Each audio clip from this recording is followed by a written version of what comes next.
words. Just don't ask any stupid questions. So therefore, I'll be quiet. No I'll be such quiet, thing too. as a stupid question. There's not. Okay. Go ahead. Well, thanks guys for being here. I'll try to keep it brief, but if you have any questions, this is very informal. And so we have this vineyard here, and are y'all familiar with the Earthkind principles? Yeah. So back in 2015, we started the first Earthkind vineyard, and it was with the Collin County Master Gardeners up at Myers Park in McKinney.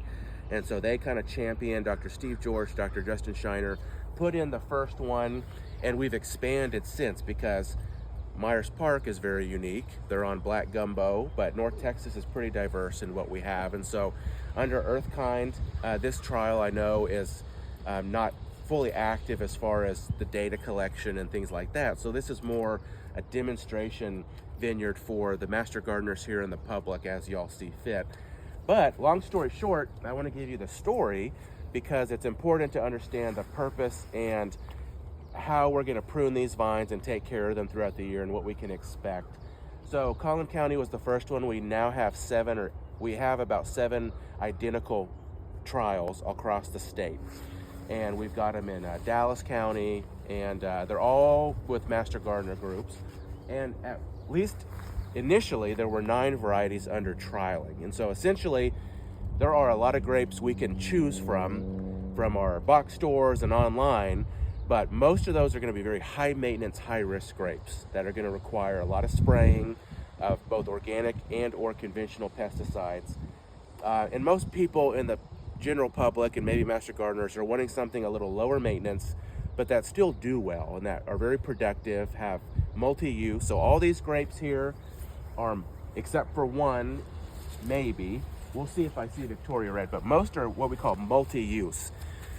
They're seeded, but you can use them for juice, jelly, fresh eating, for wine, and then the ornamental aspect. And so that's important, especially when we start talking about urban farming and edible landscaping, right? So we have room here, but the average North Texan may only have a small backyard, and they're wanting to try to have some flowers and some shade trees, and they want to have, a peach tree or a grapevine, so you want it all to tie in. Anyways, the goal of this vineyard and the others was relying on the genetics to help us out with adaptability. And there are a ton of grapevines we can grow here in North Texas. Lost Oak is a great example. They grow a lot of premium wine grape varieties, but they're very high maintenance.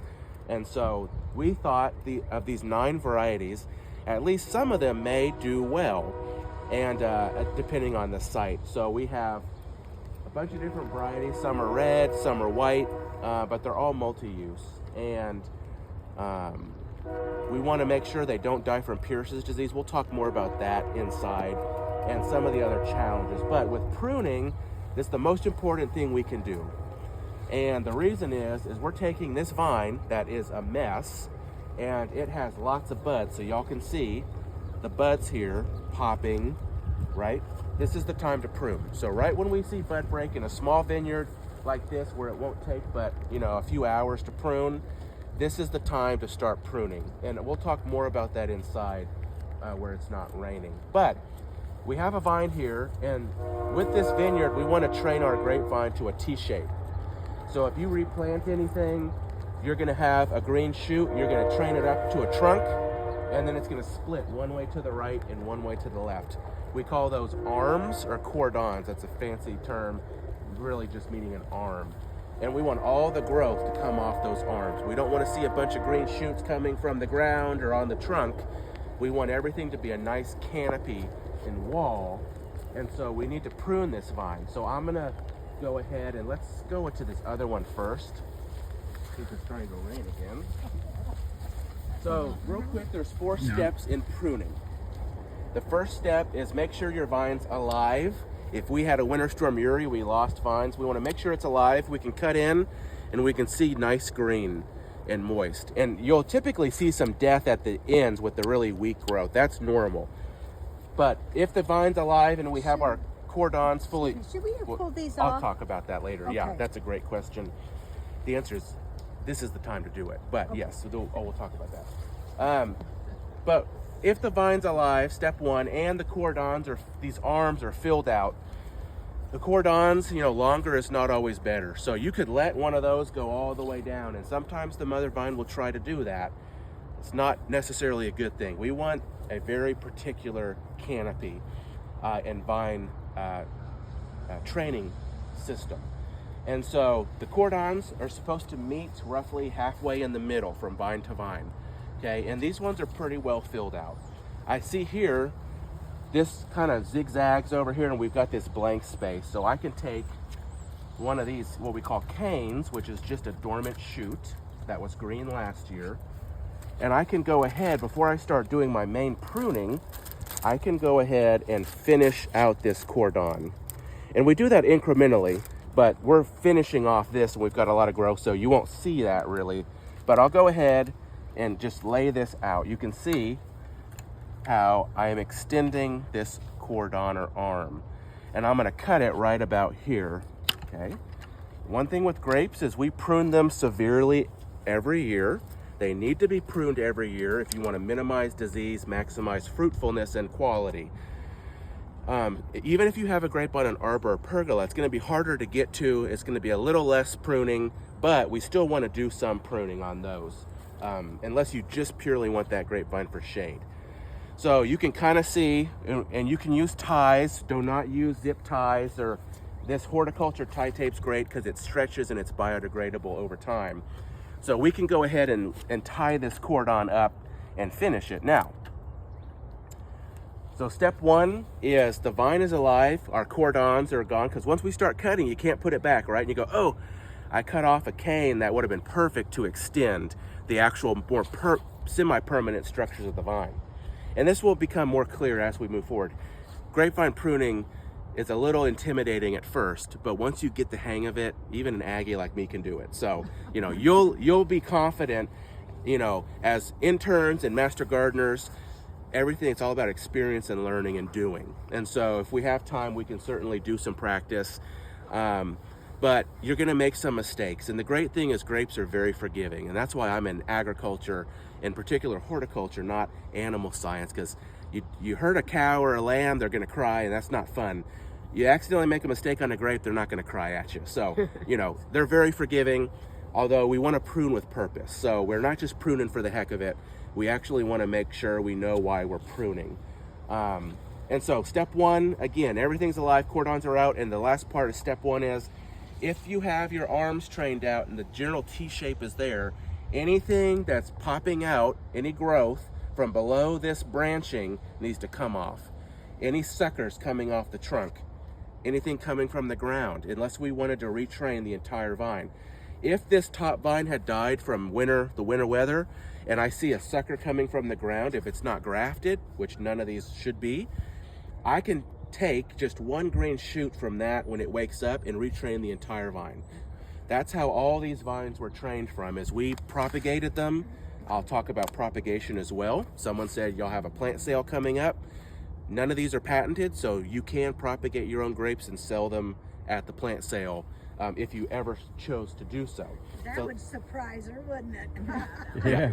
So keep that in mind for future use. The one good thing is, some of these varieties you can't even get at nurseries, and so you would be the only source. And these are all well adapted. And we know, unfortunately, some of the box stores may not carry the best adapted plant material. And I know that's getting better, but this is an opportunity to consider for future. Okay, but I'm not gonna retrain this grape, so I'm gonna cut off this sucker because it is not needed, and it's just gonna take space away and grow. Things are gonna grow where they're not supposed to grow.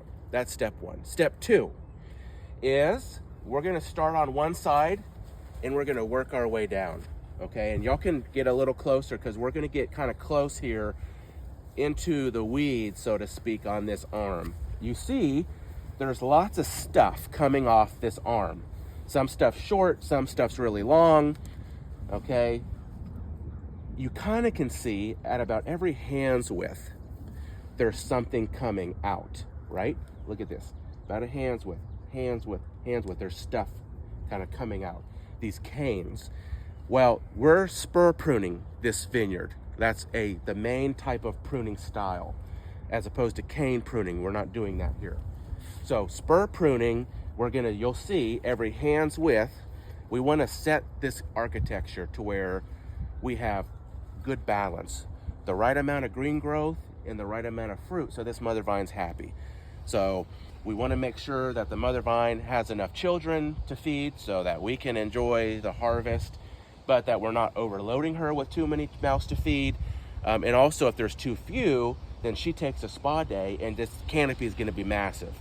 And anytime we have a really big canopy, which we're on a high vigor site, we're already, in much more likely to have a big canopy. We're going to have more disease too. Because once this canopy fills in with lots of shoots and leaves and fruit, there's less sunlight, less airflow, and we're all about integrated pest management with A&M Agrilife. And so trying to reduce our pesticide use, but also doing everything we can using all our tools to reduce disease pressure. And so even these varieties, which are well adapted, having a better canopy architecture, more sunlight, more airflow. If you were to spray a pesticide, you get better coverage. It's more effective. That's what we want. Also for quality. So a little bit better sunlight, a little bit better airflow tends to promote better tasting fruit. And so pruning is the most important and our first step in achieving that. And I'll talk about balance in a little bit. But step 2 is you see that there's stuff coming out every about hand's width. So that's good. We're going to spur prune. And this scares everybody because we're going to remove 80% of this 1-year-old wood. This wood, these canes, they were green last year. Now they're 1 year old, and we're going to spur them, okay? Every bud is going to put out a green shoot. Now, the cool thing about grapes, y'all can see the buds here, right? They're every couple inches. This mother vine, if we don't prune it, she will try to wake up every single bud. And every single bud is going to be a green shoot, and if it's on 1-year-old wood, it may have a cluster. Okay, and the mother vine, she will try to ripen every single cluster if she can. So how many buds do you think are on this vine right now? 1,000, probably? A lot, way too many. Yeah. The mother vine, you might get 2 clusters per bud. They're not as fruitful throughout the entire thing, but let's just say this vine will try to ripen, a few hundred children. Now, I'm sure some of y'all are mothers, and you know how it is trying to take care of a child. And when you have too many, that can be really stressful. And so, especially in the heat of the summer, this mother vine is going to try to take care of all of her children, as she should, right? But what we're going to do, the main thing with pruning is not just developing a good canopy architecture for disease and ripeness and things like that, but we're going to say instead of 1,000 buds with potentially a lot of children that are not going to ripen up or size up well, we're going to limit and reduce the crop immediately by removing buds. So instead of 1,000 buds, we're going to try to target about 50 to 60 buds at the most. So we're going to remove a lot, okay? So in step 2, what we're going to do is we're going to start removing a lot of wood, so don't be afraid.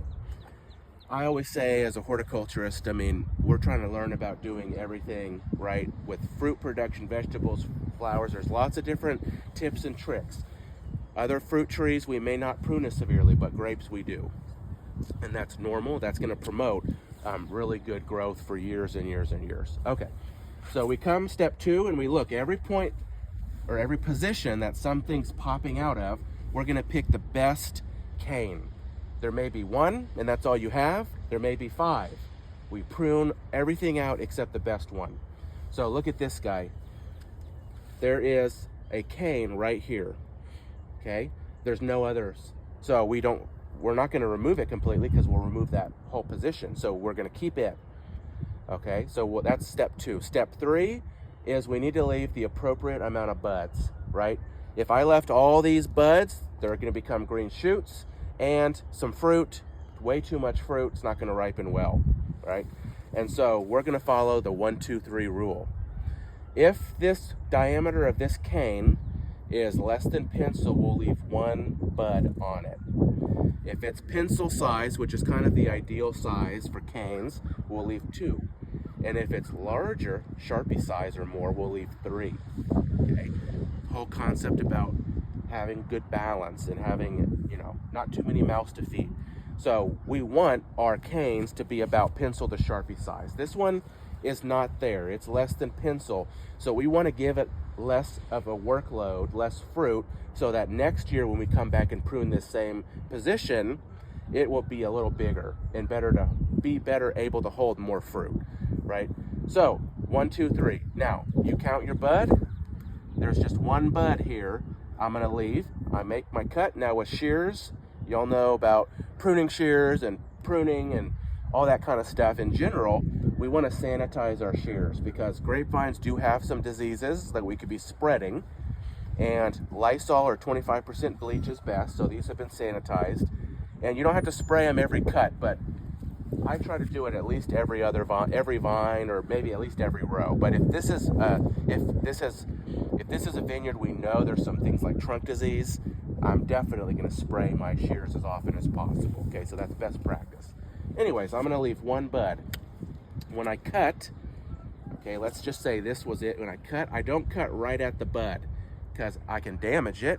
But also, if I make a wound right next to the bud, it could dry out, and I've lost that position. That was just a total waste. So if I can, I'll go into this internodal space, and I will make a cut higher up, right? You'll have a little stub at the top. That's gonna help protect that bud. All right, so that's it. I just spur prune. Now you can see this is a position with a little spur. That's why we call it spur pruning. We move to the next, about a hand's width. If there was something within that hand's width, we cut it out completely. We don't want anything there. We want some good uniform spacing. This one has two little canes coming out. See this guy and this guy. Well, pick the best one. How do you do that? Whatever's about pencil to Sharpie, a little bit bigger. Something that's coming as close off the arm as possible. Notice this one's jetting out a couple inches. Over 15 years, you don't want these spurs to become 3 foot long. They're going to be weak and more brittle. We want to try to keep everything as close to the arm or the cordon as possible. So automatically, remember we only pick one, this guy comes out. Now I have one. Step 3, the 1, 2, 3 rule. It's less than pencil, I leave one bud. Little spur. Okay. Move on. I have 3 options here at this next position. My hand's width, there's nothing in this area, which is good. So I've got a couple options. This right here is very close. It's much closer to the cordon, but it's not alive. And you can always start cutting back, and usually it'll be brown and then it'll turn green, but you can kind of tell this one's totally dead. So that's not helpful. So we will eliminate that one. And sometimes there's multiple right answers, and you just have to pick one. But sometimes there is a clear decision or appropriate way of doing it. But sometimes also you just kind of have to whittle away, and we'll keep moving here, but we'll go inside in just a little bit. This one's a little closer. They're both about the same size. So I'm gonna go ahead and prune this one out, and I'm gonna leave a bud on it. Okay, next one, I'll move a little faster. And it's dead. And if you get to a point where the little cane you had was totally dead, there are buds on the arm, and it should pop out a new growth. So I can see one right there, and actually that's alive. Green, Yeah. This one's dead, right? We want to try to remove dead material because that's a source of disease, inoculum. Okay, moving on to the next one, it's dead. A lot of times that's from winter injury. So we'll keep moving. Here's another position. All right, so I'll just kind of prune away. I'll take these and I'll talk about them later. We want to collect these mummies, but we'll talk about that inside. This one is close to pencil, I'll leave 2. So now you see we're leaving spurs about every hand's width. Here's another one. Okay, that's dead. That's really high up. Leave 2 buds on it. And don't be afraid to handle the vine a little rough. It's gonna be fine. It gets a little trickier though once we get close to bud break, because those little buds are really fragile. And if we're not careful, we'll knock them off, and there goes our crop. Okay, we've got one on the other side here, but notice it is right in the business of these other ones, so we'll actually prune it out. Do you see that? Yeah, I know. It's tough love, right? But it's for the good of the vine. Okay, so we're gonna keep moving, and I just follow those 3 steps. and prune with purpose and confidence. Okay, and so we see here, we'll prune like this, just one bud, and sometimes you just have to move away and prune off some things and then come back to see better and things like that. So anyways, so I am going 2 buds on that one. Now you start seeing what we call it spur pruning. Okay, there's a little guy here. It's in the business of, it's within a hand's width of this really healthy guy, neighbor.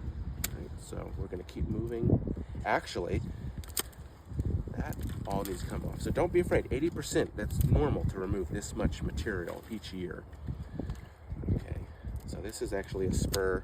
It's pretty long, but there's no other choice, so I'm not afraid. If you have to for production, leave it. There's 1, 2, we'll leave 3 buds on it, because it's a little, we'll leave 2, it's pencil size.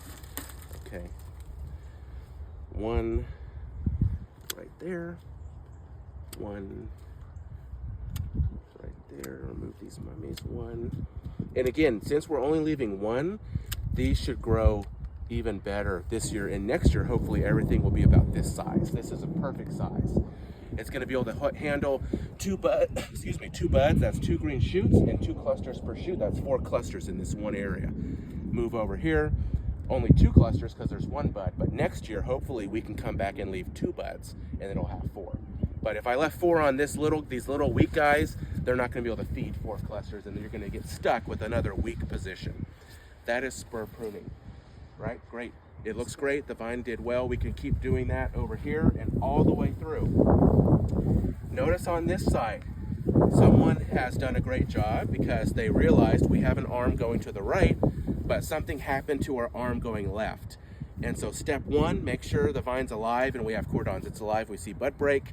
It has its arm to the right, but the arm to the left is gone. And so someone took one of those canes and started laying it down to make a new arm, right? So that's excellent. So really quickly, I'll prune this one. And y'all just kind of watch, and if you have any questions, let me know. But we're gonna work on spur pruning this here, just so you can kind of see it again.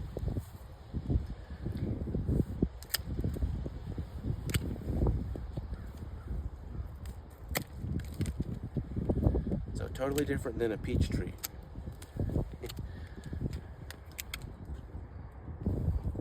And usually what I'll do is I'll go do this pretty quickly, and then I'll come back and kind of fine things up. Some people, you know, don't like to see all these beautiful buds hitting the ground, and so you might want to do this a little earlier if you're afraid of that. But you'll toughen up. You'll realize once you do this the correct way, you'll be much happier with the health of the vine and the quality in production.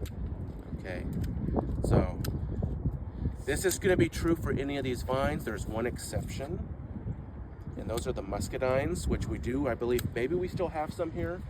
They will pretty much leave, we won't follow the hands width rule. We'll pretty much leave everything there every couple inches, maybe just 2 fingers, and leave like 4 or 5 buds on them. But for all the vines here, pretty much we're going to prune just like this. And we'll get some tie tape and we'll lay this out because we don't want a big arch. We want it to be nice and flat, but also we've got a little bit of growth here. I'll prune that off since we now have our cordons out. So does that make sense? Yes. Spur pruning. Now's the time to do it. Notice some of the varieties are waking up a little earlier, and that's fine. Now with grapes, they usually wake up now, and we always have the risk of spring frost. So we want to try to prune as late as possible, because if we prune really early, if I was to do this spur pruning in Texas, maybe in early February, they can do that in California, but we have such inconsistent temperatures, 80 degrees. We had 90 degrees in February, right? And if I start cutting on a vine, it's going to wake up before it's supposed to. So I want to wait as late as possible, so that the vine wakes up as late as possible. But we can't wait too long. When those vines actually start breaking bud or pushing out new growth, once those little shoots start getting 3, 4, 5, 6 inches, that's too late. A, it's going to be really hard to not break every single one of those off when you're pruning this vine. But B, all this limited energy that was stored up in the mother vine went into all this growth that didn't need to go there, because you're going to remove it. And the vine tends to be very stressed. You'll see less crop typically. So now's a perfect time though to get in and prune. So that one that's got leaves on it, we're almost too late then, right? Well, so we'll That would look be real the quick. next one No, pruned. because like see this? This just broke bud. So you're at like 1.5 inches growth. So if you can get it done in the next couple days, that'll be great. See, you do see green growth, but this one may be getting close, but you're still okay. Now this vine, real quick, it doesn't even have an arm on either side. It's still being trained. And so in this case, if you see anything that is still just a trunk, pick the best shoot, remove everything else, okay? We don't want competition. Now, this is the tricky part, because there's a lot of stuff going on here, and you have to trace back what we want. I see the lightning. Wow, why did they leave all those down there, I wonder? Well, we do that the first year as insurance. We don't know what's going to be the best, and we need leaves. Hello. But it's hard to do, but we need to do this. We want all the energy to go into that strong trunk, so everything else gets cut off if we have a good trunk, which we do. Okay, so this one's gonna do, this one's gonna do really well this year because we're pruning it appropriately. All right, so we got a nice straight trunk. This is our cordon wire. I'm gonna cut off right to the wire. We're gonna get, we're gonna get a beautiful growth here. It's gonna go to the right, and one here go to the left, okay? We're gonna keep this growth here just in case this doesn't pop, but we'll let it grow this year. Then next year, we'll have our arms and we're gonna strip everything off, remember? So let's go inside, because everything else looks like it's the same as what we just demonstrated, and we got lightning. But, oh, go ahead. You were talking still. If we took one of those that has leaves, or one of those that has buds, and put it in soil, So let me, that it would root. That's a Yes, great, it does. well, it depends, but yes, Yes. I'm gonna take a couple examples, and we'll talk about propagation inside, because yes. That is a great question.